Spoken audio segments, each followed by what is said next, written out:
Tonight, elected to parliament, nominated to parliament after his party lost the election, turned that nomination down, appointed deputy prime minister, ran for an election for president, lost it, stayed out for 5 years, and he reinvented himself and formed a coalition which also lost the election. And now he is playing the de facto opposition leader after the top two opposition chiefs took government jobs. He says someone must serve in that capacity, but is he up to the task? Later, his reflection on an artistic impression on Toonside and on Timber, we take you back 30 years ago when my guest was first elected to parliament. It's one-on-one on Sidebar tonight.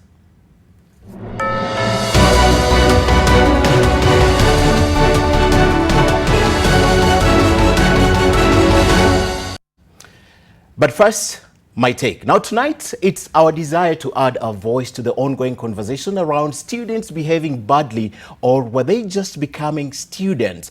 Now the two incidences, that's in Ambira High School, where the school leavers have shocked the nation in the past few days. The first was an online video of evidentially of intoxicated Ambira High School students in Siaya County who publicly declared they had cheated in the ongoing Kenya Certificate of Secondary School examination and insulted public officers with the full list of language that depicts a lot of uncouth and insolent youngsters. Second was an incident in Bomet where a group of high school leavers were caught preparing for a sex orgy party. On the surface, this explicitly demonstrates the levels of indiscipline and rot in our schools. It is such perverted thinking that explains the runaway cases of school strikes where students resort to violence and chaos to show defiance to organized society where law and order must be paramount. Now, the case of Ambira High School, for example, was particularly calling as the students had the temerity not just to boast of committing the crime, but also record themselves and broadcast it to the whole world. Now, this is the height of juvenile delinquency, complete disrespect and utter recklessness. But underneath such lunacy, there are fundamental issues that the society must confront.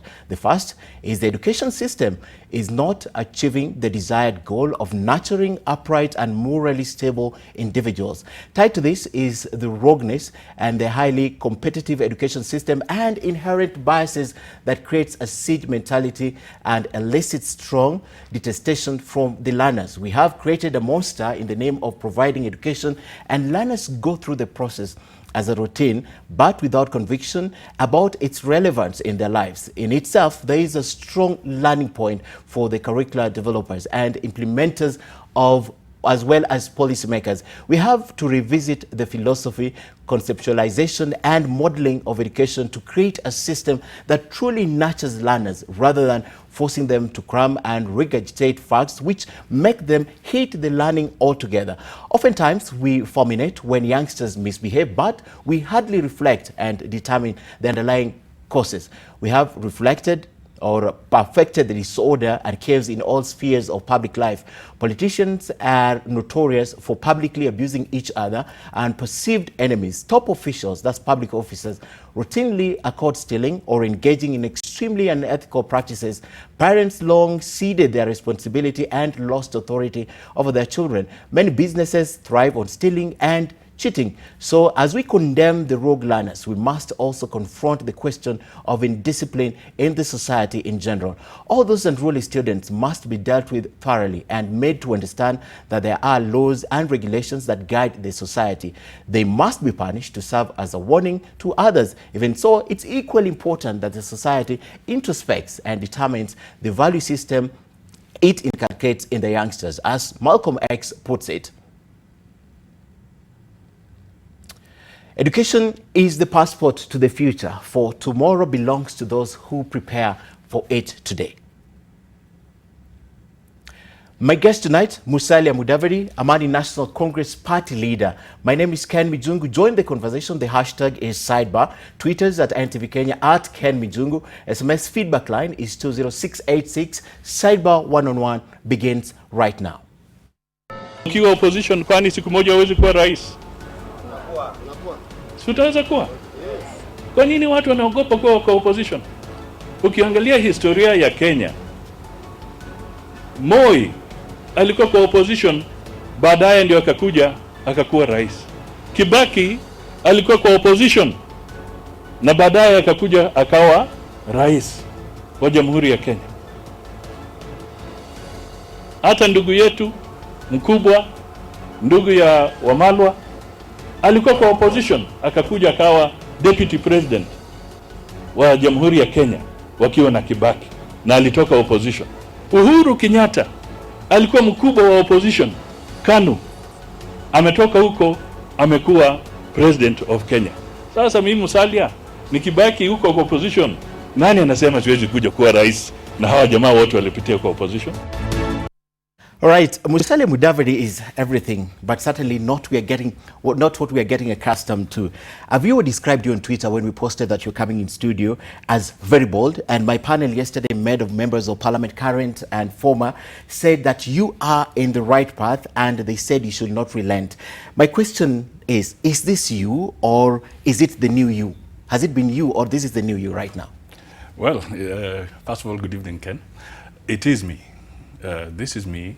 And I have always spoken to some of these issues, and I think people are beginning to listen. Previously, maybe they were not listening for whatever reason, but I can tell you that I observe very carefully, I reflect on issues, and I pronounce myself on those issues.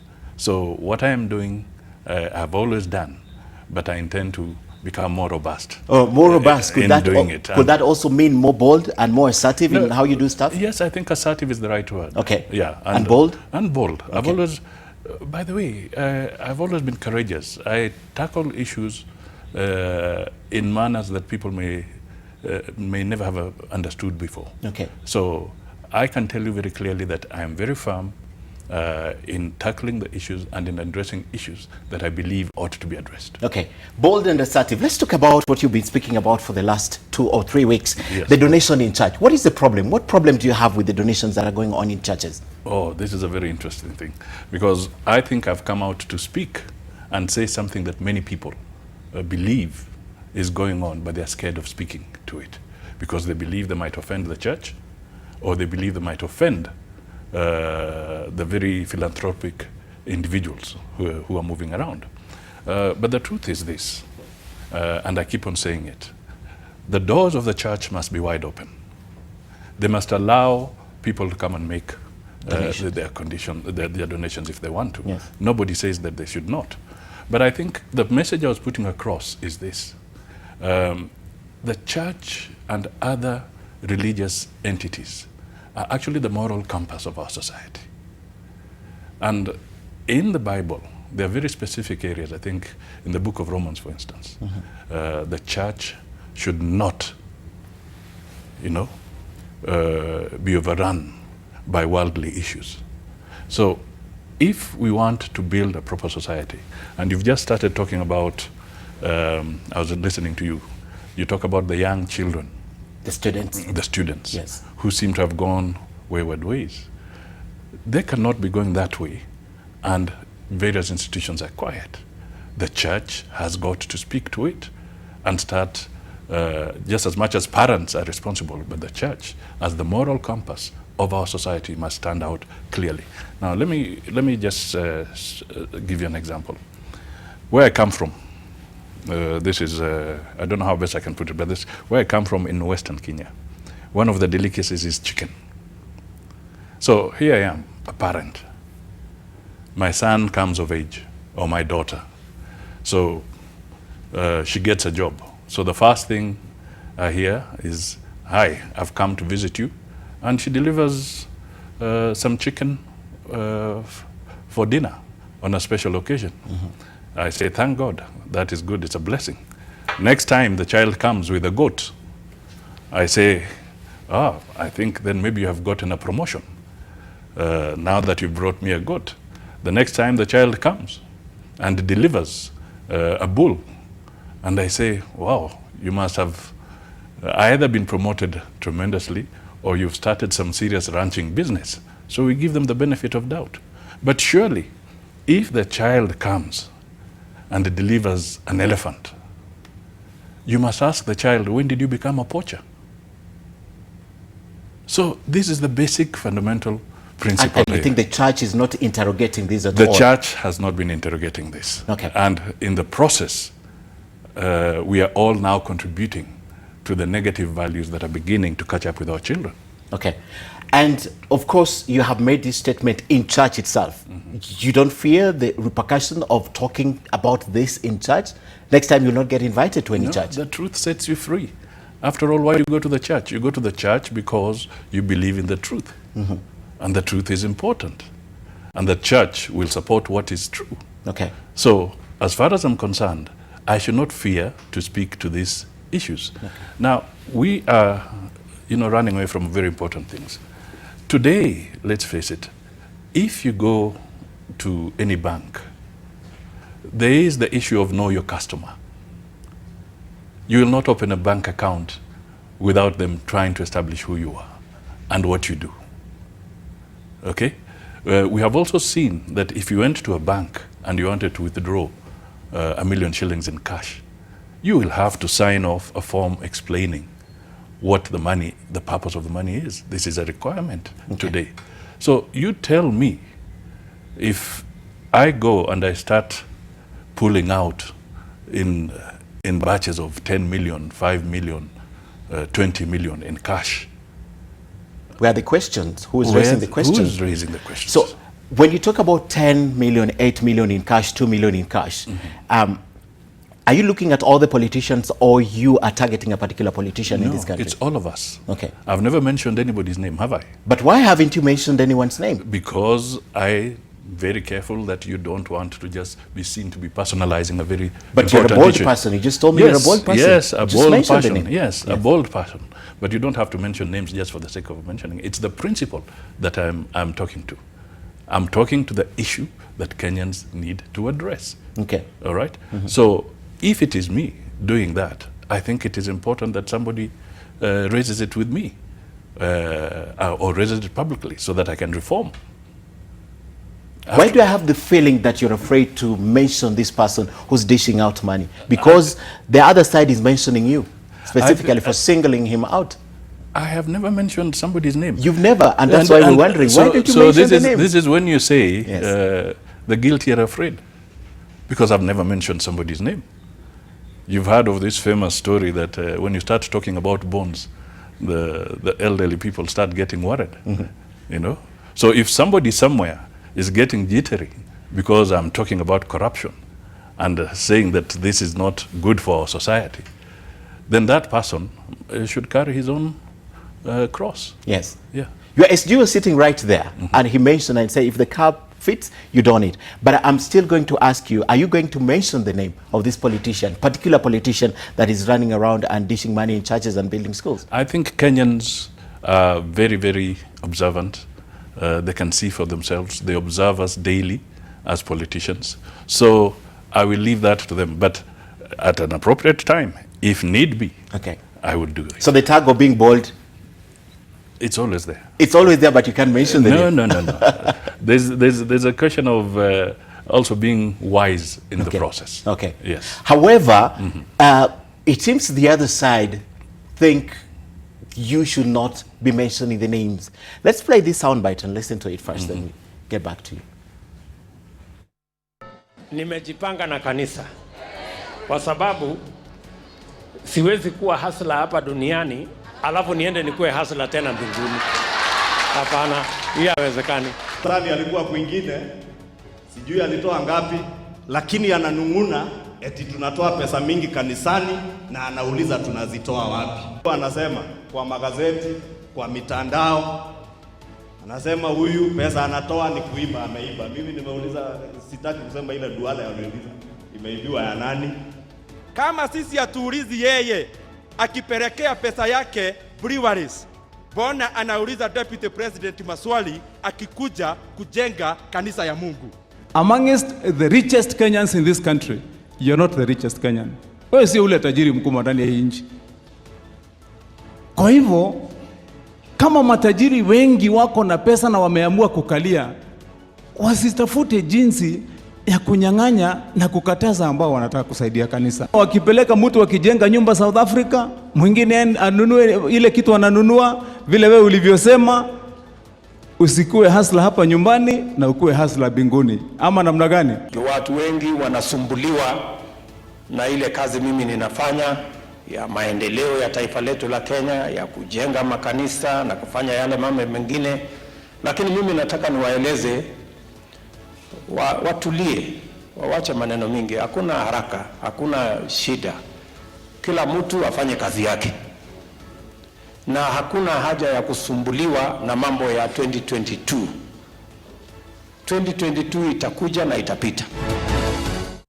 We began by saying that you tackle the bull by the horns. You talk about what other people do not want to talk about. And essentially they are referring to the people who are talking about their donation. And explicitly, his surrogates, the deputy president's surrogates, are attacking you and mentioning you by name. How does that make you feel? Because I believe you are on a trajectory with this. I think all it says that it means that some people believe I'm touching a raw nerve. That is the message that I can get out of this. And frankly speaking, you know, there are some statements that are very interesting. If you look at a dictionary, I wish we had one here, but if you look at a dictionary and you ask yourself, what is the meaning of the word hustler? And then you say, I want to stop being a hustler here. I can't be a hustler here. I can't be a hustler here, and then again be a hustler in heaven. Yes. But if you look at the full meaning of the word hustler, I don't think, is it a confession? Because the way I understand the word hustler, I don't think it's something that you really want to be associated with.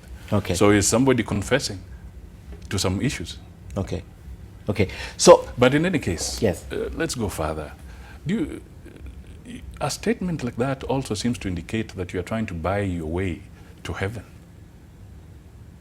You're investing in heaven. It's in the Bible. You're trying to, in the Bible, do you invest with monetary? Even in action, just several things. Precisely. I think the point here is that whoever advised the deputy president on that statement, I think may have given him a very different, a very wrong piece of advice, because the negative interpretation here, and I think it's the simple interpretation, is that you are trying to find a way to heaven in a manner that is different. Do you do donations back in Western Kenya? Of course I do. Yes. Of course I do. What is the difference with what you do and what these politicians do? I think what is important is that you give what you can. It's not the equality or the quantity of the gift. Okay? Yes. It is the quality of the sacrifice you're making. Now, I don't know whether we have reached in Kenya where you want to measure the quality of sacrifice on the basis of how much you're donating.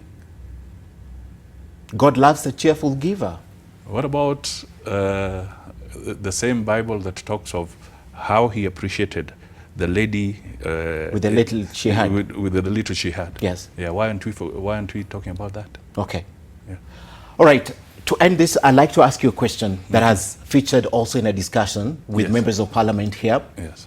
The fact that a top government official is going around the country and doing these developments, what does that say of the kind of environment they've created for the people? Because for you to need, it means you lack.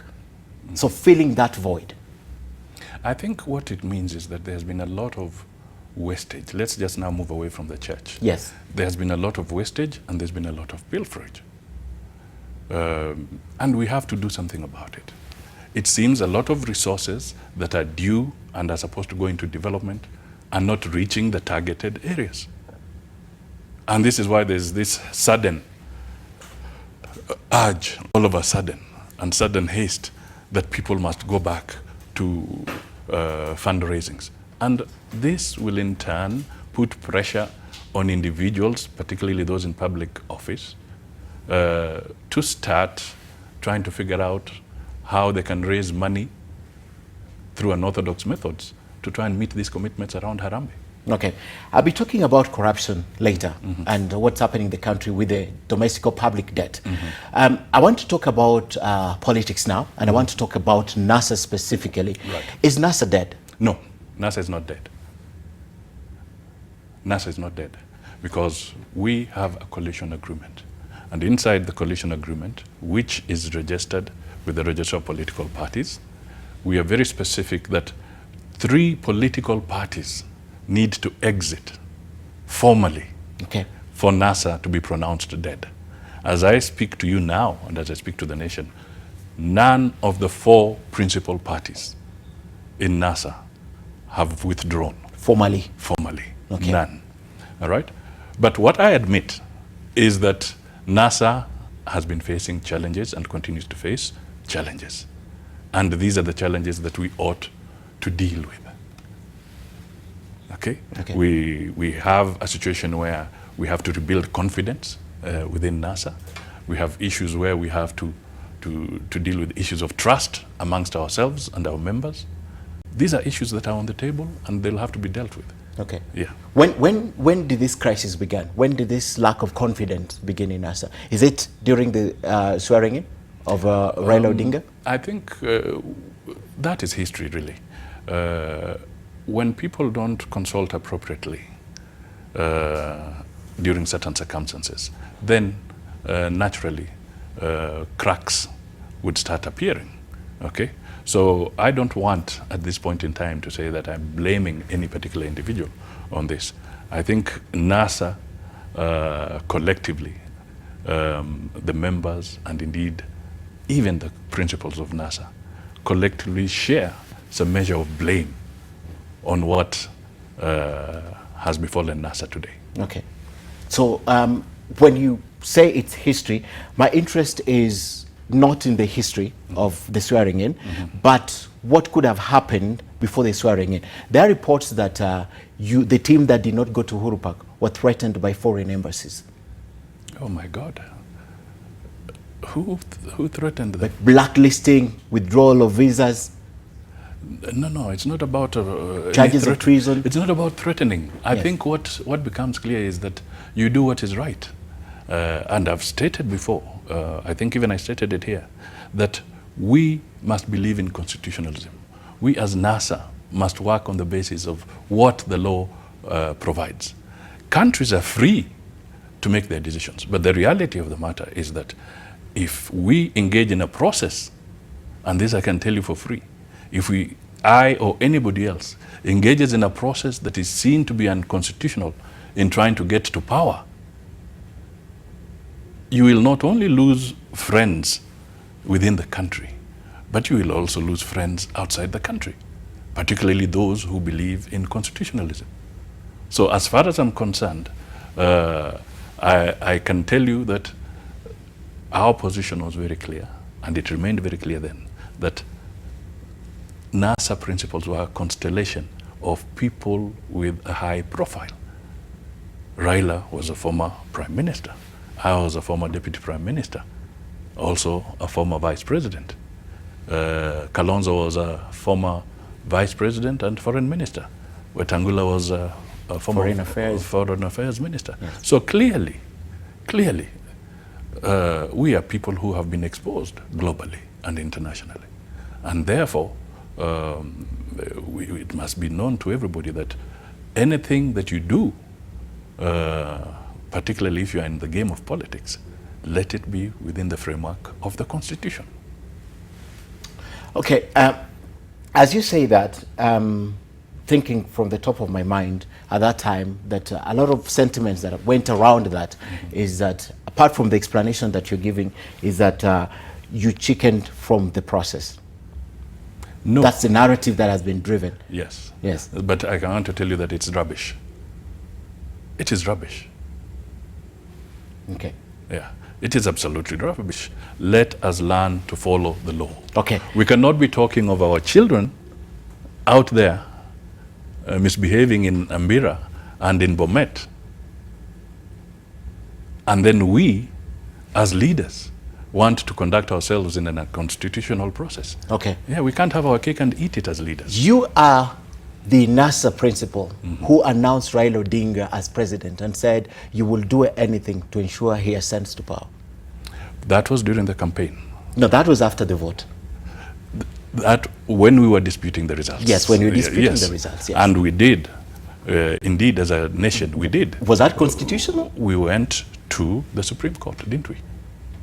Didn't we file a petition? You did. As, and you as won the NASA. petition. Yes, Yes. we filed a petition. Wasn't that constitutional? And an election, a re-election was ordered for the presidential Yes, which candidate. Which then we did not participate in. Yes. Yeah. But But in terms of what is constitutional, and when I said we shall do everything possible, yes, I said it. And we did what was possible. Which and is going to court. And what was in accordance with the law. And we went to the Supreme Court. Okay. Yeah, which judged in our favor.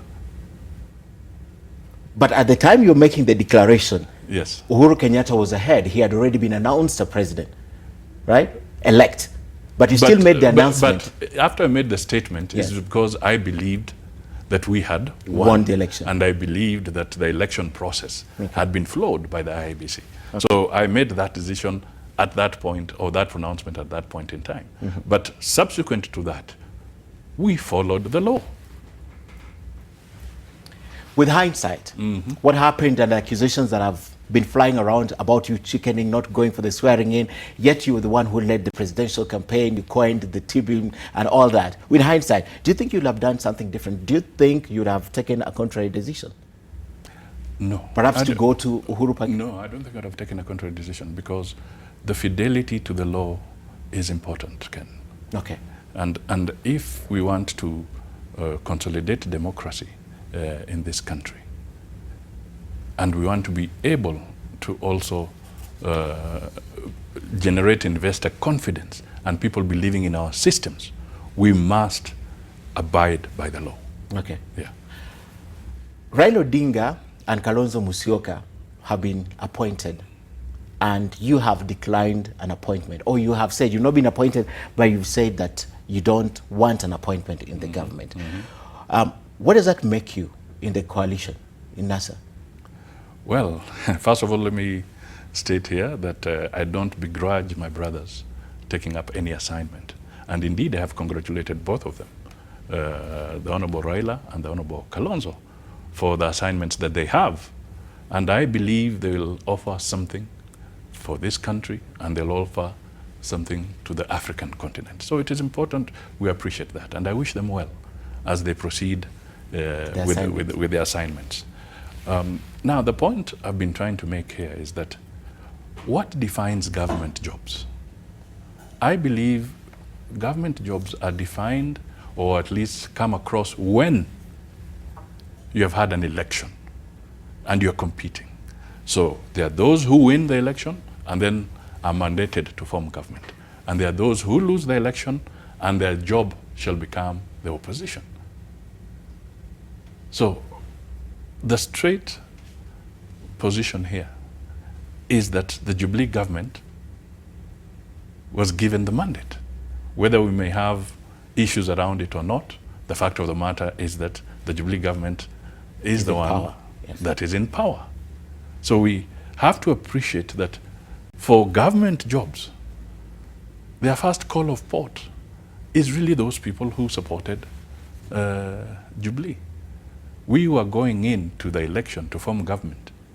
So we must also portray ourselves as a government in waiting. Okay? And to portray ourselves as a government in waiting, we must play our role effectively in checking the government. In checking the government. Yeah. And that's the job I'm doing at this point in time. That's the job I'm doing. Now, you ask whether I've turned down an offer. First of all, there's no offer that has come to me. But I have stated way before, and I stand by it, that I don't believe that we deserve, or I deserve, to be in government. Okay? We were competing against the Jubilee government. They have their mandate. Once you take up a government job, my friend, you're in it. You are gagged, and you are in it.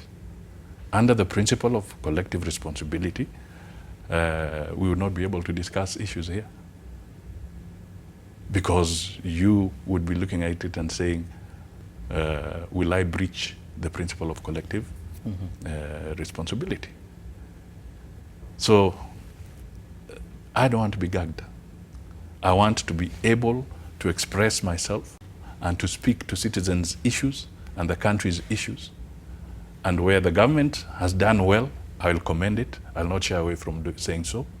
And where it is slipping, I will also point it out. Okay.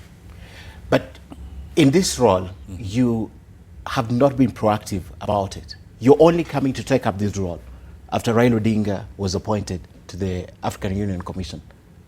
You have not been proactive about being the opposition leader. Suddenly you are. My friend, when I supported Raila, I supported him with a lot of zeal. Please bear that in mind. Not only in the last election, but also in 2007, 2008, I supported him with a lot of zeal. As my friend Gideon would put it, kwa hali na mali, Gideon Moi. So I supported him. And I respected the protocols in NASA. For the period that Raila was our presidential candidate and we had given him the mandate, he was literally the principal spokesman for NASA on that basis. And therefore, out of the protocols that I understand, we gave him the latitude to speak in accordance with our understanding. And I was his chief campaigner. But we gave him that latitude. Now, if, on the other hand, we've reached a stage, the stage that we are in now, that perhaps because of his other assignments, he can no longer handle the situation, political situation, as he was doing it before, then I must also send a signal to our supporters throughout the country that NASA is not dead. But that's the message. A message that has been repeated. I still like to pursue this line of questioning because I still have a lot to ask you about it. But as we take a break, talk to me about the attitude or the culture of winner takes it all in this country. Is it time we reviewed this? So that we become more accommodative, so that we don't have... The truth is, we have said it before, and even in our coalition agreement, by the way, the NASA coalition agreement, which we all appended a signature to, one of the issues we were to pursue had we formed a government was to institute an all-inclusive review process of some clauses or some chapters of the Constitution. And one of them was the governance structure, to broaden it and make it more inclusive. So that is something we appended a signature to. Okay. So to answer your question, nobody should doubt whatsoever that we support a winner-take-all situation. I think the diversity of this country is such that it is important to have an all-inclusive outfit. Other than that, I also want it to be understood that we would not be looking at an amendment purely to give people positions based on ethnic mathematics and so forth. Let's move away from that. I would rather we focused on it through discussion, but to create a more accountable government. Okay. More accountable. For instance, today, cabinet secretaries, when they are called before parliamentary committees, you see very strange things. Some of them move in as if they are lecturers entering a lecture hall, and they lecture those committees rather than trying to respond to the questions that are required appropriately. So you ask yourself, is this good for accountability or not? So these are some of the areas that I would say we'd want to look at. And there could be others which perhaps in the course of the discussion I can also highlight. Yeah, because I'm confused about your way of looking at inclusiveness and what's happening currently in the country, because that could also be translated as being inclusive, as not living, because you can imagine what would have happened in the country if there was no handshake, for example. Probably we will not be talking about this today here. There will be something else in this country. So I would want to understand the inclusivity, but based on what's happening currently, if you think it's inclusivity or it's just rewarding a few people who are ready to work with the government. Please let's also try and understand the handshake. Every other day I keep on trying to understand it even better. It has, and I've stated before, it has brought in a semblance of tranquility, okay? Or it has indeed lowered the political temperatures in the country. But the handshake is not a solution in itself. And my friend, what did it signify? Did it signify that it was a baring of a hatchet between two individuals? Is that what it was supposed to signify? Or is it supposed to be a bigger symbolism, carry bigger symbolism that the country needs to pull together and we should all be involved in an inclusive process? I think the authors of the handshake have got a very big challenge, and that challenge is to persuade Kenyans that the handshake is not about two people. Okay. Right. Time to take a break. We will come back. We still have a lot to discuss with you. We want to talk still about the opposition. We want to talk about your pet subject, the public debt also. And we want to talk about your ambition for 2022 and where you stand currently. But first, let's take a look if there is some feedback. Right, on Twitter, Kigen says it's not the first time that Musalia Mudavadi has refused an appointment by the Jubilee government. He is on record saying he refused an appointment following the 2013 election. His moral bar appears to be high. That's focus. That's Kigen. Right. Walemo Busuku says, I would wish to ask Musalia Mudavadi if he has been offered any job by the government and decided to lead the opposition. You've answered that you've not been offered. Let's take a look at the last. All right, that's the last one. We will be looking at some more feedback when we come back. But first, let's take a break. We'll be back. Ile kitu yenye ulisikia Mheshimiwa Mudavadi akisema he cannot work with Ruto because Ruto is a competitor. Mheshimiwa ndugu yangu Mudavadi, hiyo ni kweli. Ruto is your competitor. But if you want to grow to the next level, mpaka ufanye alliance with a strong competitor, yeye awe rais na wewe uwe makamu ya rais. Kama unafikiri utakuja mbele ya Wakenya uwaletee running mate kama Jeremiah ya Kioni, hakuna mtu atakuchukua seriously.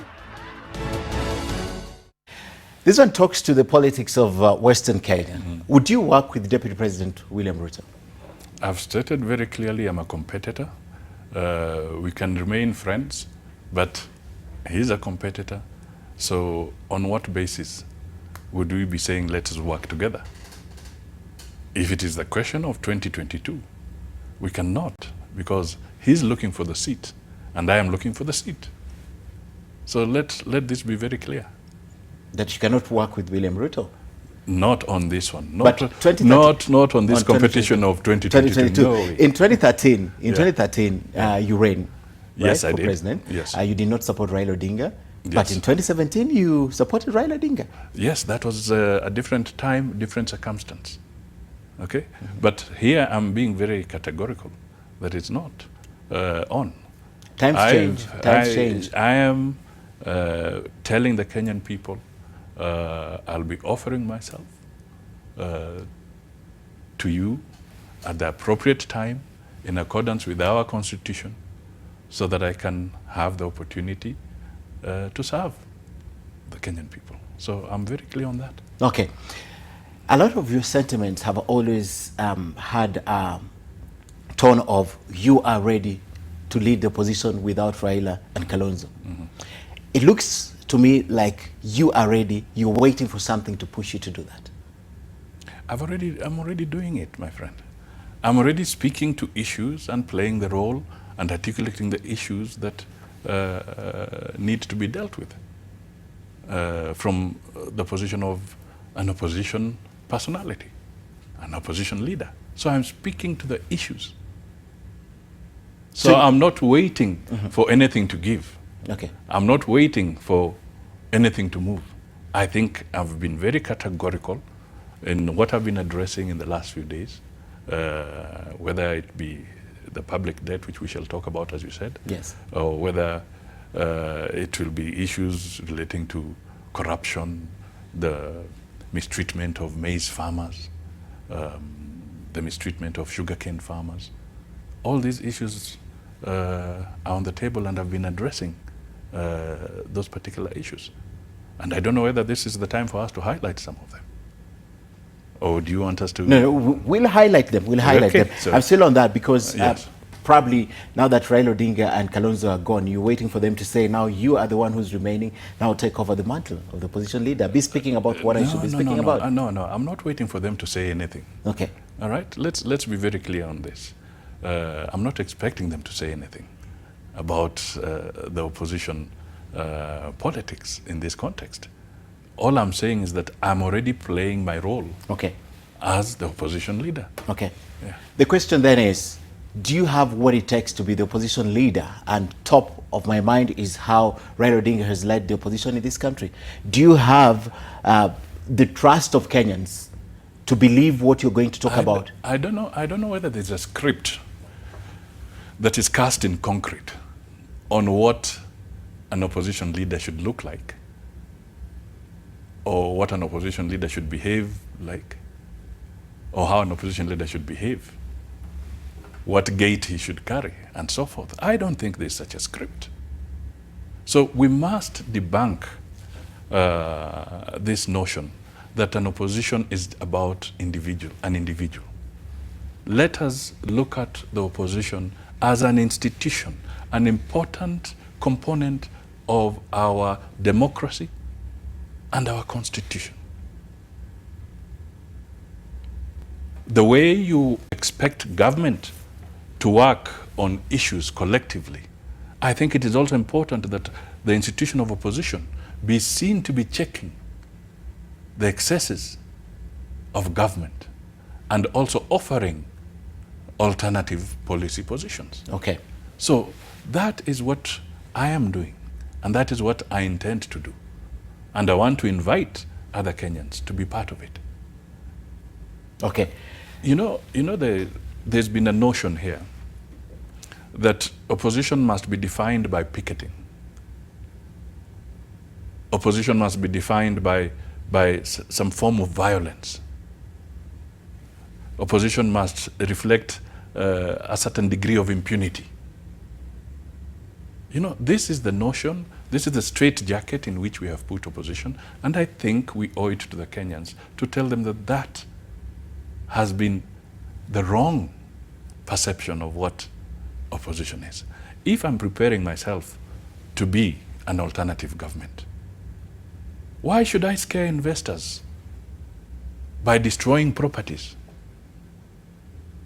by smashing windows, and then you say you're a government that wants to attract investment? We have to start being serious if we want to change the attitude of this country. And I think it will help that we do that. I know picketing may be allowed within the Constitution and so forth, but there are times for those kind of things. But as we speak now, unemployment is running high. People are under pressure. The cost of living is too high. I don't think, even businesses are struggling. You just have to look at the newspapers and see how many are being auctioned every other week. 8 pages of advertisement in our local dailies, or 10. This tells you that people are struggling.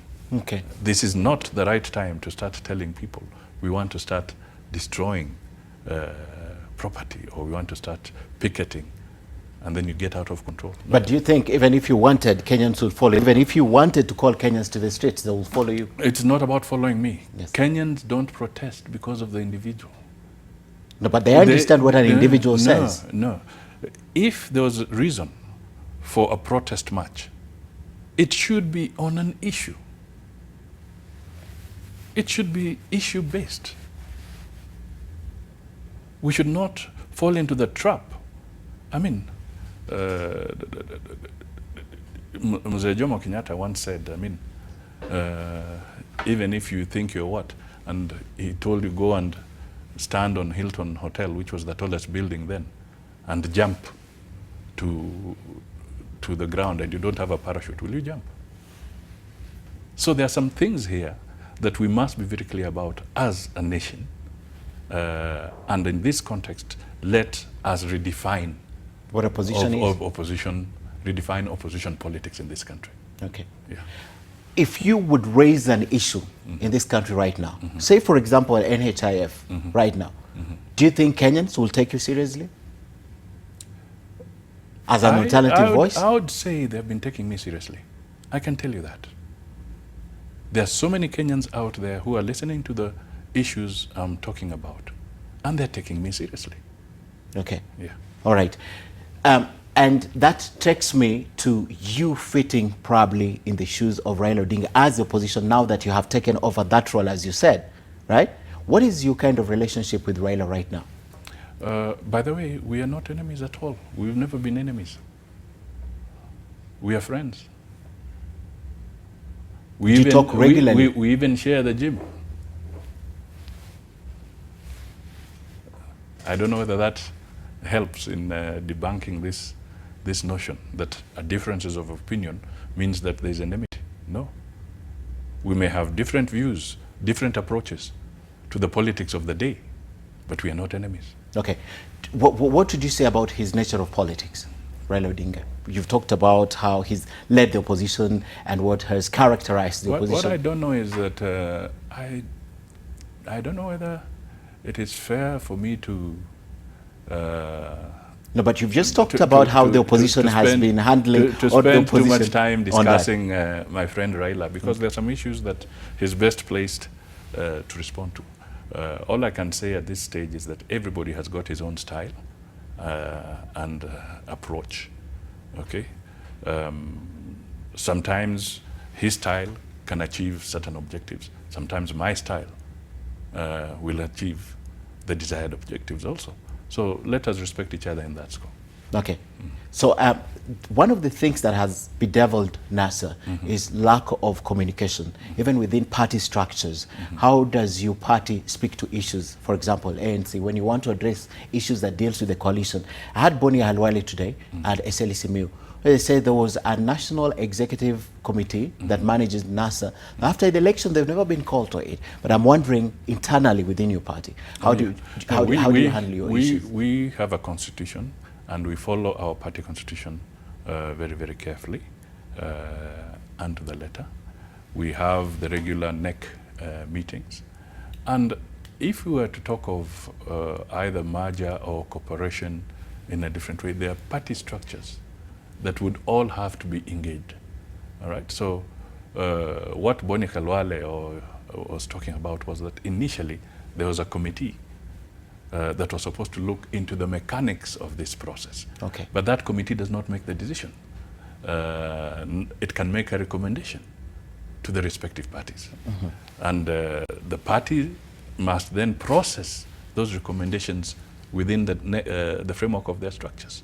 And eventually, if they're going to make a very big decision, then you have to have your national delegates conference to be able to actualize the most weighty decisions. Okay. We'll be looking at some graphics shortly, but as they prepare the graphics on the distribution of seats within NASA, I'd like to ask you the question about the noise that is being made by Ford Kenya right now, the noise about the share of the party funds. What's your view about it? Well, I think there are quite a number of issues that can arise here. First of all, we have to remember that when we created NASA, in the NASA document, the coalition agreement, we also said that there shall be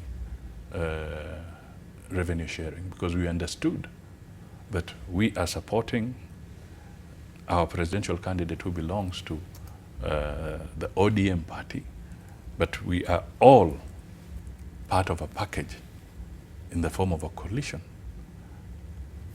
And therefore, his numbers, his victory, we will all have contributed to that victory in one way or the other. Okay. So it was within this framework that we then said there shall be a formula to be determined on how to share the revenue. That is one. The second thing is that since NASA as an entity has not been very active in terms of joint NASA activities, then the question is, if members continued donating, contributing funds to the NASA Secretariat, there has to be some form of accountability. What is the NASA Secretariat doing? And if resources are going there, who is drawing the resources? What is it for? Okay. So this is where the issue comes up, that the resources that were due to NASA maybe are better channeled to the individual political parties at this point in time. The third component, which is perhaps the most significant one, is this, my brother. We need to also figure out what is the value of a coalition agreement, and what will be the future of coalitions in Kenya. Because at the end of the day, there must be some ideological convergence. But after that convergence, there must be trust. There must be trust and confidence. So if we reach a stage where you are not willing to honor what you signed up to, then you must also then reflect and ask yourselves, what will somebody believe you can do if you'll abrogate agreements that you've signed up to? What does it portend? Not only for that agreement of NASA, but even in any other position. If people will believe that you have a tendency of abrogating. Or would they believe, for example, if you form government? So will they believe you? Okay. So these are very fundamental issues. I'd like you to look at the following graphics, because this is the distribution of party seats in Parliament from NASA. Do you have them? Waiting. All right. That's NASA elected leaders. ODM party has 73 members of parliament, 20 senators and 13 governors. Wiper has 21 members of parliament, 3 senators and 3 governors. ANC, the third highest, is 13 members of parliament and 3 senators, while Ford Kenya has 12 members of parliament, 1 senator and 2 governors, right? Mm-hmm. So if you look at this and the distribution of party funding, it's only Wiper that qualifies for this. So unless it was captured expressly in your coalition document. It was. That's the source of the noise for Ford Kenya. That is the source of the noise of Ford Kenya. It not, was not political parties act. Yeah. Yes. Okay. Yeah. Okay. That's now understandable. That it is. All right. This is not the first time. I'm shifting gears. I'm heading close to you to the issue of public debt. But this is not the first time that Musalia Mudavadi is remaining out, as I conclude on this other matter, that you're remaining out of a government. 2002, immediately KANU was defeated. You were offered a position of, you were nominated to Parliament. Correct. You declined it. Yes. In 2013? 2013, I was offered a cabinet position. Position? Yes. You declined it? Yes. Why is this? My friend, it was the logical thing to do.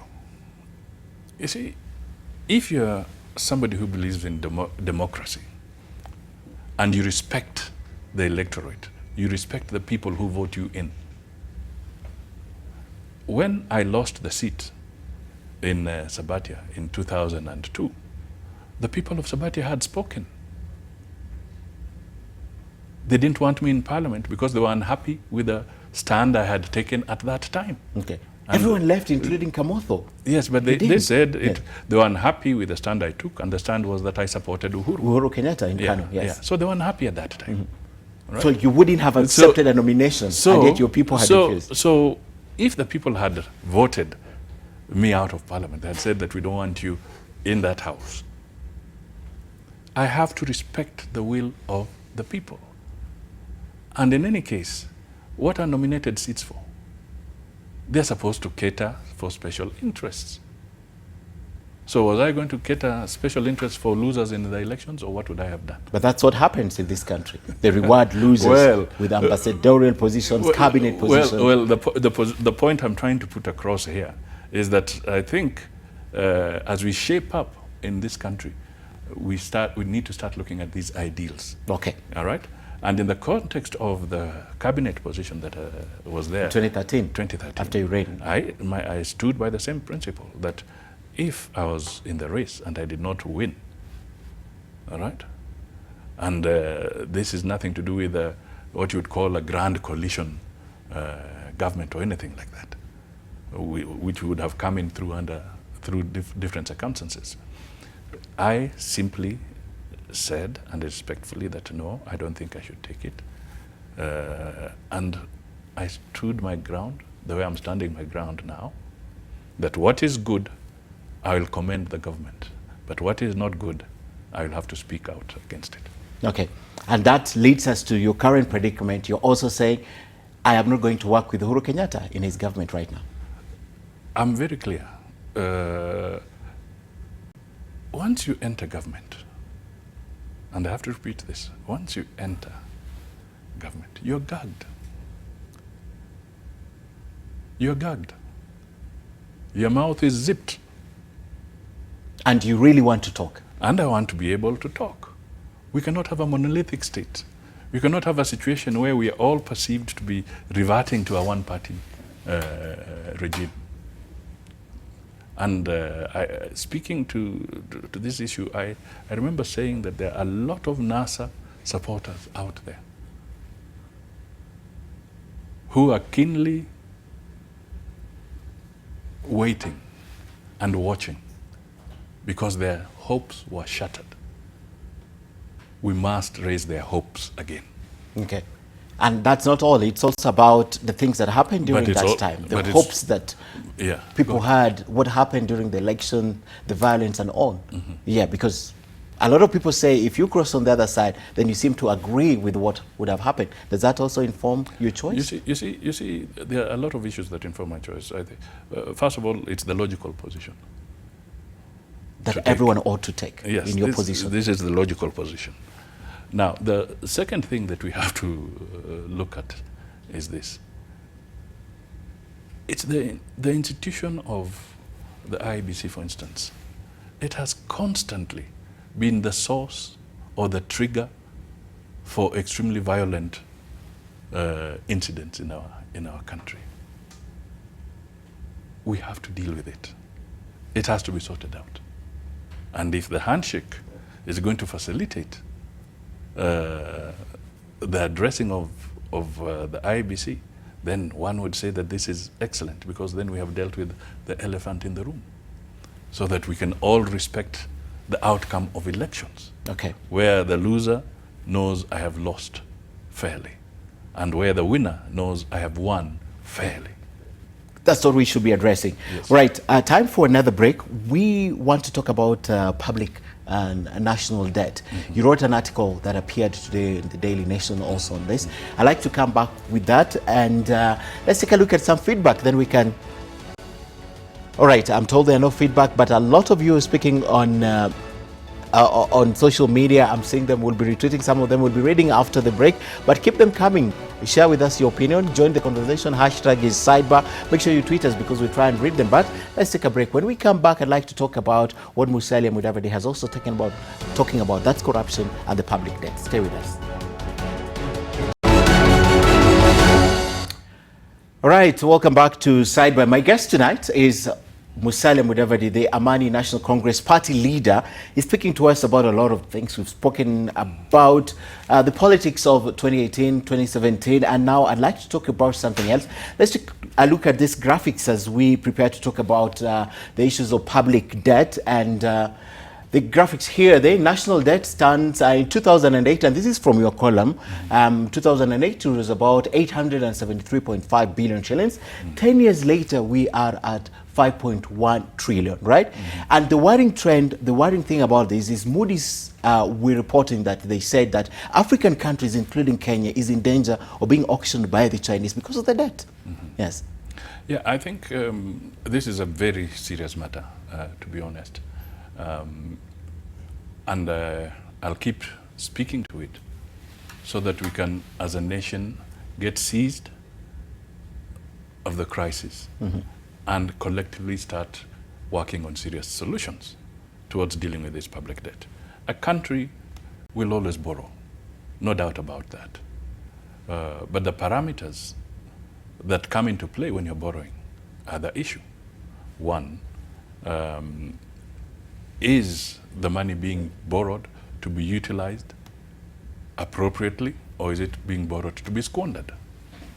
That is a fundamental question that we must always look at. And then you have to look at the term. Is it a commercial loan, or is it a concessionary loan?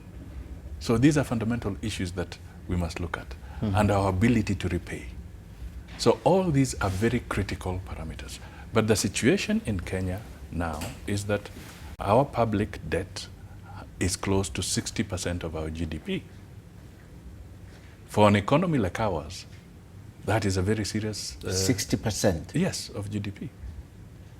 The external debt is 2.6 billion, and the domestic debt is about 2.5 billion. The external debt is pegged in foreign currencies. I think 70% of it is dollar denominated. And then you have the other currencies. Now, if the shilling continues to slide, and we have seen that it's beginning to adjust to 102, maybe 103 in due course, then the debt, external debt, will start growing very rapidly. And it has serious implications. And we are also seeing a situation where the government is borrowing to refinance its debt. That is why they have already given an indication that they want to have another Eurobond. You borrow to pay a loan. Yes. So this is, it can become a serious, vicious cycle. And the consequences are devastating. Okay. You'll soon start chasing away investors. You'll make life unbearable. You'll make life too expensive in the country. And let me give you an example.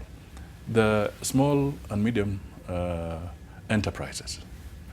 Right now, the government has capped interest rates.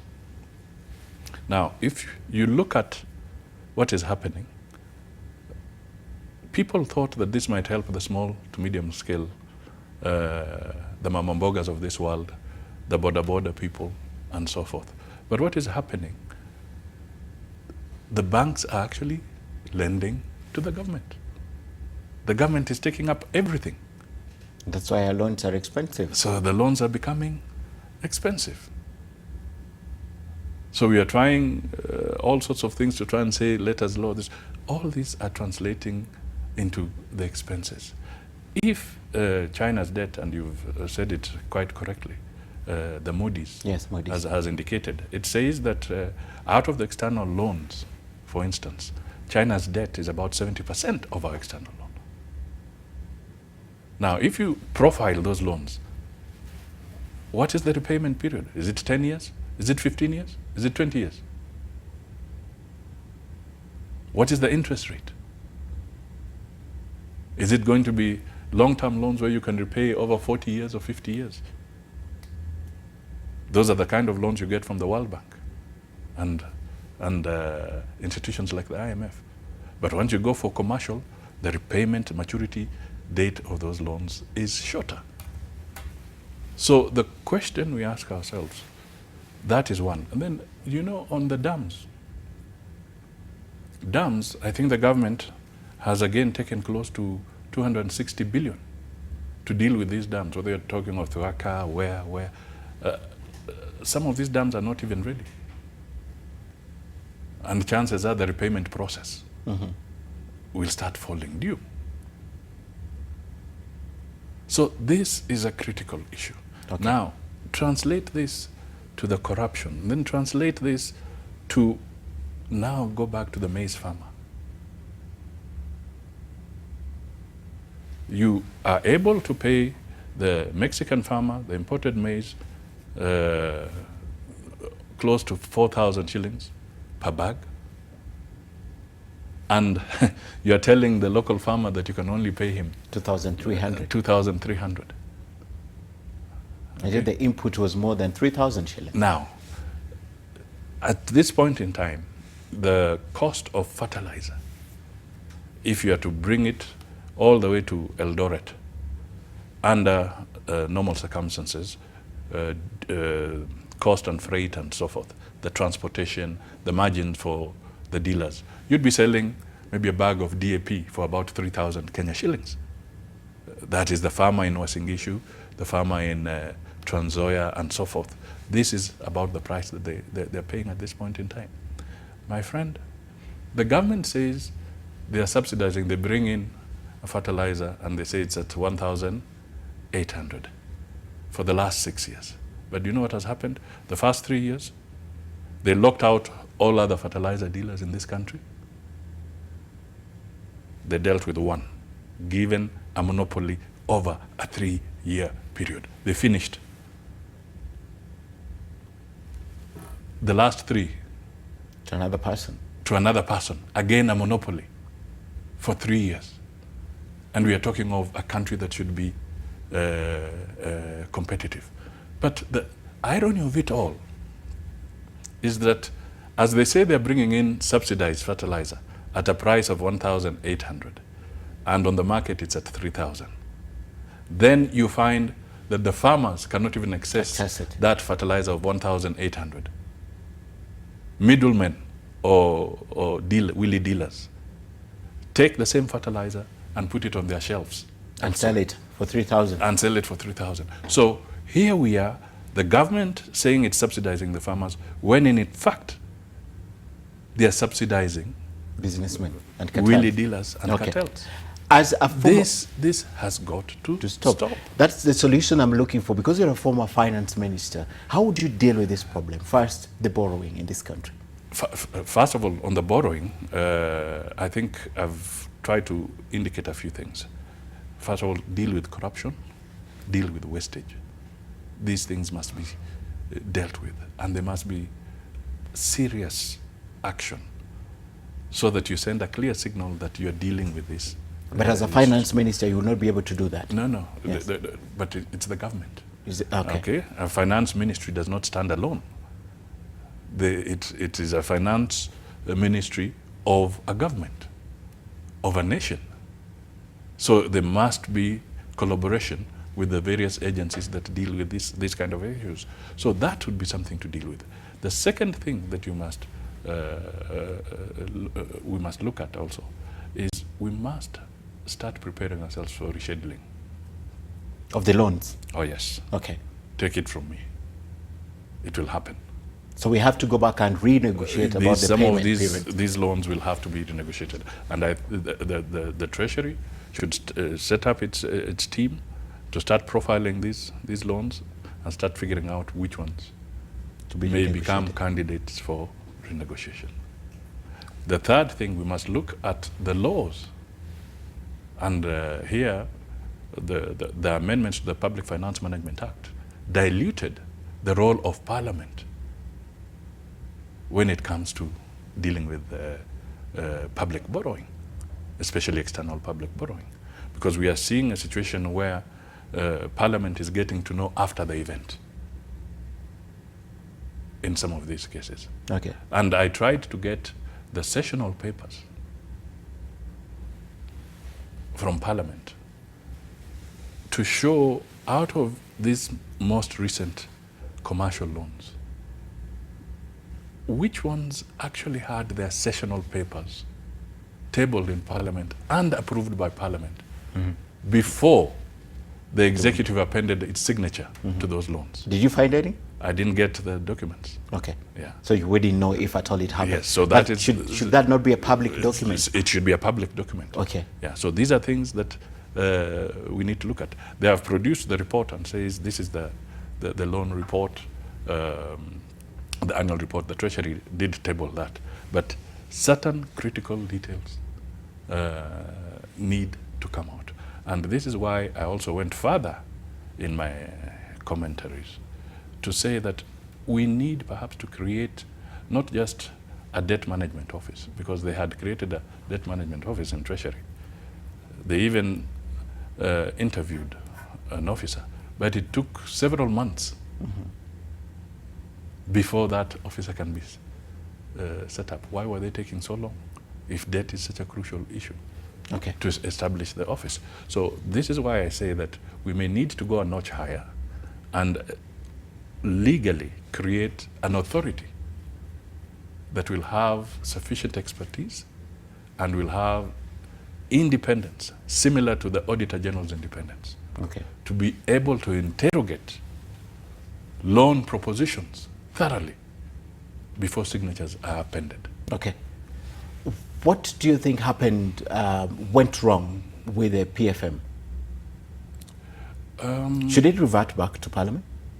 Yes, Parliament can look at it. Okay. Either the relevant committees must look at the PFM Act. Yes. And think seriously about making sure that no external loan, major external loan, will be signed up to before going to Parliament. Before Parliament knows thoroughly what is the purpose of that loan. Are the intended purpose, are they well defined, the purposes? Are they well defined? What is the ability of the government to repay the Kenyan people? Because it then translates into punitive taxation. Okay. And the shortcut, when the government wants to raise money, it goes for the soft spot. And what is the soft spot? Petroleum. Like it did with the finance. It goes to where it is easiest. Okay. Because if you try to go to other taxation areas, you find it difficult. But hiyo ya mafuta ni rahisi sana. Ni rahisi sana. Okay. And it starts hitting. But there was a reason why it was taken to the Treasury. There was some mischief, right? Which one? The PFM. Because it's no longer handled by Parliament. Treasury exclusively does everything. You see, Parliament should have that is the citizens' house. It represents the Kenyan body. Okay? Yes. Now, Parliament must have a say, because that is where you have the sovereign guarantee. Okay? Okay. That is why broadly in the international arena, a serious lender will always ask, has this credit line that you seek, has it been approved by your Parliament? Okay. Because Parliament is the one that eventually gives the sovereign guarantee that the citizens of Kenya are prepared, if need be, to increase taxes, to do what? To settle this public debt. All right. Yeah. Okay, we are out of time, but I'd like to ask you a few more questions about 2022 and your presidential ambition as we close. But first, we have a segment called The Toon Side. We bring the cartoon that... By the way, the point I'm trying to say is that this fertilizer thing is another scandal. In the offing? Brewing. Yes. Yeah. Okay. And we have been talking about some of these issues. You look at the health sector, you can see the grumbling that has started with county governments on the medical equipment, which they have to pay for. They never requisitioned it. They were never involved in a needs assessment situation. They were called and given. But now they are paying huge loans, and they're beginning to grumble.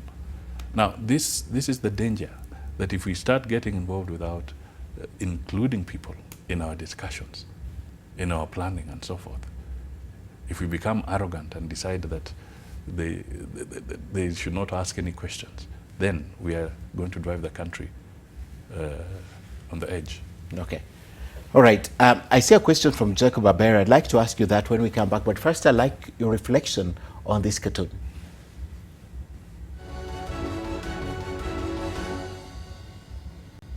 I hope you can see it. That's would you be kind? That's the gender bill. And we have a lot of people. So the cartoonist is wondering, are they trying to resurrect the gender, two-thirds gender rule, or they're trying to kill it altogether. The voting is coming up tomorrow. Your views on the gender bill? At this point in time, I would only say that I wish it would go through, because as a constitutional requirement, we have not been able to deal with this issue. And I did meet the ladies and I encouraged them, the ones who are pushing this, although they kept on pushing it as a ladies issue. But the point I want to make is that we need to address it so that it does not keep on recurring. Now, if this fails, in the event that there's no quorum in Parliament and it fails, but I've told the ANC members of Parliament to be in Parliament, support the ladies of this country so that we can at least deal with this particular issue. If it fails, I think as a nation, through the referendum, we can start thinking about what have been success stories in other countries, say Norway, Sweden, and so forth, where the issue of gender has been dealt with, or even partially in South Africa, I think, have been dealt with quite effectively through the mixed member proportional system. Okay, we may want to do some research on it. I may not have all the facts with me now, but it is a window that can be looked at, and then within the context of the referendum, we may find a solution. Okay. Because at the same time, we also have the danger of coming up with piecemeal constitutional amendments, which can also be very difficult, and they can seriously distort the Constitution if we're not careful. So an all-inclusive dialogue process on critical areas will become necessary going forward. All right. As we wind up, where you stand, you've declared your candidate for 2022. But I want to ask you, do you think you're the compromise candidate? You have been named the compromise candidate. You know, sometimes I look at it and they say, when they say compromise candidate, it's very interesting in what context you put it, because who's compromise? Kenyans, they'd rather go for you than... You know, the Kenyan citizens will decide, isn't it? Yes. Through the vote, and I believe that is what they will do. I would rather view myself as the candidate rather than the compromise candidate. Okay. You see, compromise means that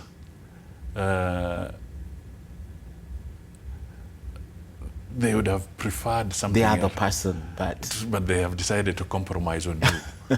You know, so within that context, I hesitate to use the word compromise candidate. Okay. I think Kenyans should be looking for the right candidate.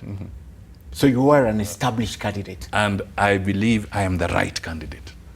Okay. And Kenyans should vote for the right candidate, not for a compromise candidate. Okay. You are finance minister. The last two presidents have been finance ministers. Do you think the odds, based on that, are not against you? Well, if both of them have gone through and succeeded, let's hope that trend does not stop with me.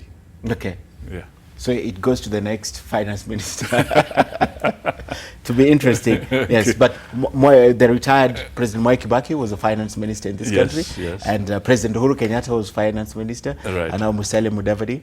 Yes, I was finance minister. And you have declared, and you've mentioned also opposition leaders who have become president. So it just ties in with what you said. Yeah, so if that's the formula, and if that looks like what Kenyans are looking out for, yes, then I'm telling them I'm here. Okay. All right.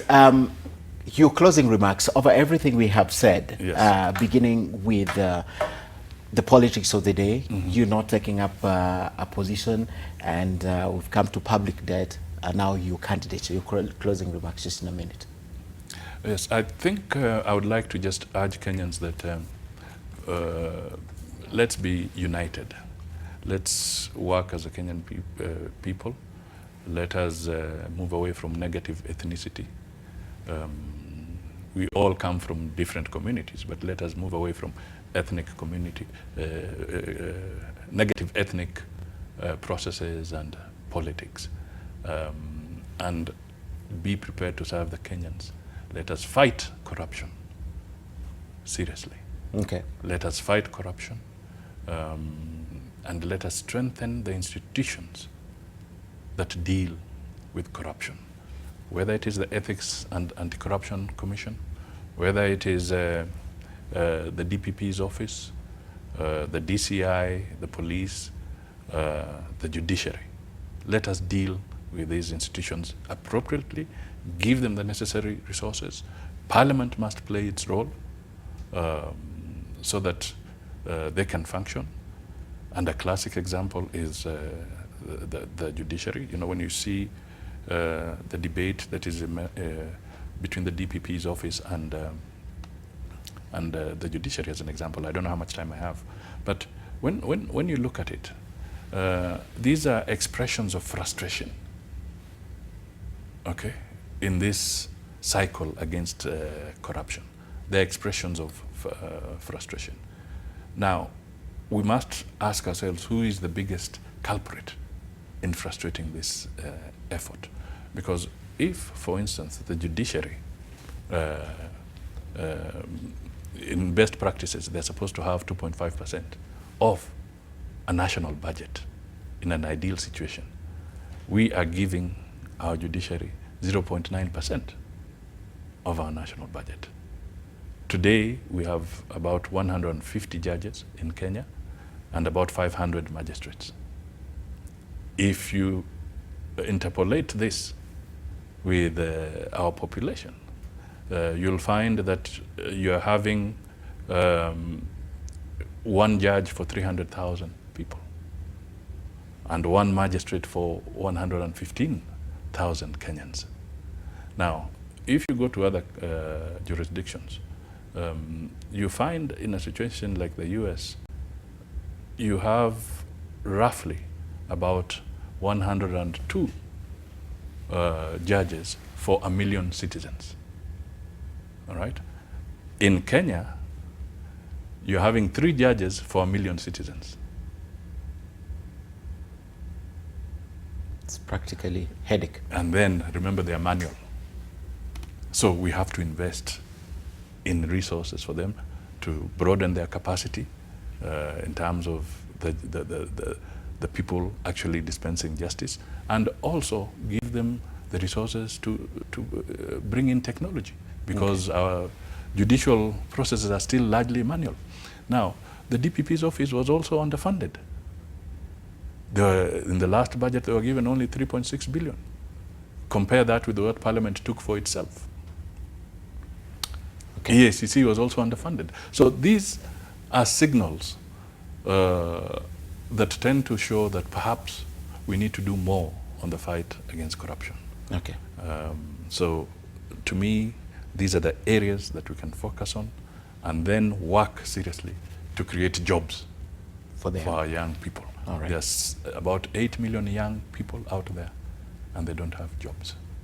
Some of them are being told to go and start your enterprises. We are giving you 30% of the tenders in a given area. But what is really happening behind the scenes? That's the affirmative action for women and youth. What is really happening? Okay. A few fellows in public office are registering firms on behalf of the youth. On behalf of the youth. Yes. Somebody having 50 companies, another 100, another 30, and so forth. And they're bidding and squeezing out these youth. Okay. So basically battering back to them through the back door. So it is corruption that must be dealt with. Thank you very much. Musalia Mudavadi, the Amani National Congress Party leader. Thank you for coming and sharing your thoughts with us. And before we leave, let's take a look at some feedback. We have about 3 of them from DJ Darixo. The most sound mind-focused leader Kenya misses for it to realize its vision and build a sustainable future for our kids. At Musalia Mudavadi, most sober man, President 2022, I will die with you on the ballot, sir. That's supporter right there, he likes what you say. Carrington Mwenda says, Musalia Mudavadi is a sober leader that needs to take up the leadership of this country and save us from the burden of public debts that is growing out of control. He did a good job when he was a finance minister. And Luo legend Musalia Mudavadi is such a role model, a great leader and motivator for all to do good deeds and to contribute to this nation. He has a positive influence to all things he does. Give us such positive feelings and hope for a better tomorrow. Basically, they are positives. We had a lot of questions. For example, there's a gentleman who asked about your thoughts about Gulana Kulalo, for example, and what happened with that irrigation scheme. But I guess we don't have time to answer that. But we'll have another time with you. We'll have another time to talk about that. And finally, Wycliffe Musalia Mudavadi became a member of parliament for Sabatia at the age of 29. That's about 28 years ago, following the death of his father, that's Moses Mudavadi, who died on the 7th of February 1989, were serving as the Minister for Local Government and Physical Planning. Now, elders in his backyard, that's Maragoli, his birthplace, endorsed him to succeed his father. Musalia was then a quantity surveyor and a land economist from Nairobi University graduate, and nearly all locations in Sabatia at that time issued statements endorsing him. But it was not a walk in the park for the young Mudavadi then, when Hezekiah Muteri Kisia, who served as a civic leader, that's a councillor, right, for the Kigama Mudete ward located deep inside Sabatia, rejected that proposal, the endorsement to run for MP at a press conference that he convened in Kakamega town. He preferred instead a former member of parliament for Vihiga, Peter Kibisu, who he described as the right man to fill in the senior Mudavadi's shoes. Now, the other names including Andrew Ligale, then a nominated member of parliament, and Musalia's own uncle, Justice Mudavadi. They also wanted that position. And as they say, the rest is history. Musalia Mudavadi went on to serve the people of Sabatia for 2 decades and also served in the government as Minister for Finance, Vice President, Deputy Prime Minister.